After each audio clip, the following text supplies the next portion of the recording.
जहां एक और देश के अंदर अनसंग हीरोज से लेकर बाकी सब वो जन जिन्होंने भारत की आज़ादी में बड़ी भूमिका निभाई, उनको लेकर अब तक 25,000 से ज़्यादा कार्यक्रम हो चुके हैं।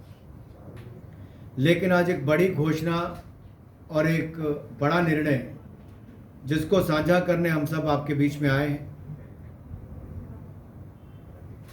कान फिल्म फेस्टिवल अपनी 75वीं वर्षगांठ मना रहा है।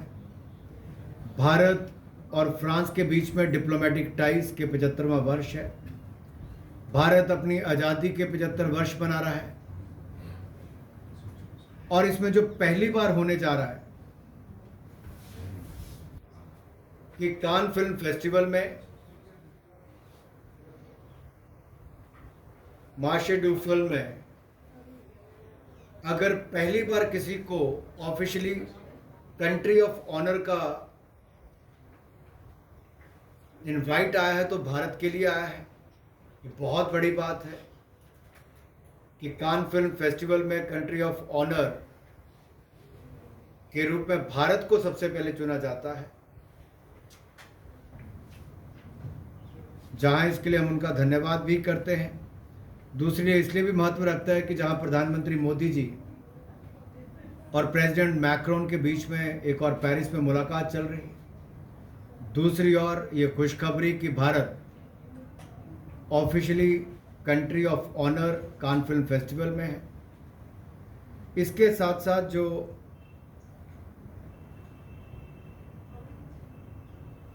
हमारी स्टार्टअप्स के लिए भारत जाना जाता है, दुनिया का तीसरा सबसे बड़ा स्टार्टअप नेशन बना है।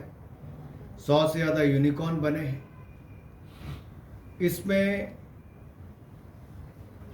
Country of honour at the Cannes next, तो कंट्री ऑफ ऑनर में कान नेक्स्ट जो उसमें भी 5 नए स्टार्टअप्स को वहाँ पर जाने का अवसर मिलेगा। 10 प्रोफेशनल्स वहाँ पर जा सकते हैं और वहाँ पर अपने ऑडियो विजुअल इंडस्ट्री को अपना काम भी दिखा सकते हैं, नेटवर्क कर सकते हैं, सीख सकते हैं। ये अवसर भी वहाँ मिलने वाला है। मैजेस्टिक बीच पर जो ओपनिंग नाइट होगी वहाँ पर भारत की फिल्म, संस्कृति, संगीत, इसको लेकर उस पर प्रकाश डाला जाएगा, वहाँ दिखाने का उसको अवसर मिलेगा। भारत की कोई ऐसी पिक्चर जिसका वर्ल्ड प्रीमियर करना हो, ये भी अवसर हमारे पास आया है और इसके लिए आर माधवन जी की रॉकेटरी पिक्चर को चुना गया, जिसका world premiere Cannes film festival में होगा। इसके अलावा एक गोज टू कान सेक्शन, ये एक अलग कैटेगरी है जिसके अंतर्गत 5 सिलेक्टेड मूवीज को दिखाया जा सकता है। ये वर्क इन प्रोग्रेस लैब उसके अंतर्गत इसको चुना जाता है। जो अभी तक कहीं स्क्रीनिंग नहीं हुई, कहीं पर किसी को बेचा नहीं गया है, किसी की मार्केटिंग नहीं हुई है, इनको ग्लोबल लेवल पर, अंतर्राष्ट्रीय स्तर पर ये प्लेटफॉर्म मिलेगा ताकि ये अपनी मार्केटिंग और वहाँ पे सेल्स का भी काम कर सके, अपने काम को दिखा भी सके।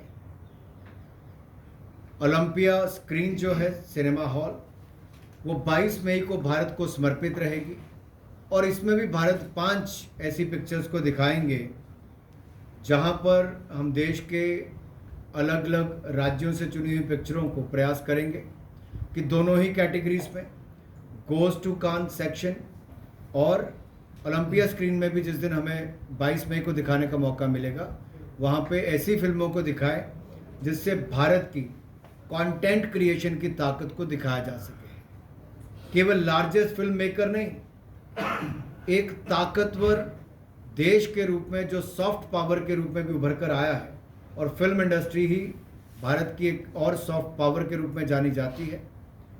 इसमें अगर आप देखेंगे तो सत्यजीत रे जी का हम शताब्दी वर्ष भी मना रहे हैं और उनकी जो क्लासिक है प्रतिद्वंदी, उसको भी हम यहाँ पे स्क्रीन करने जा रहे हैं।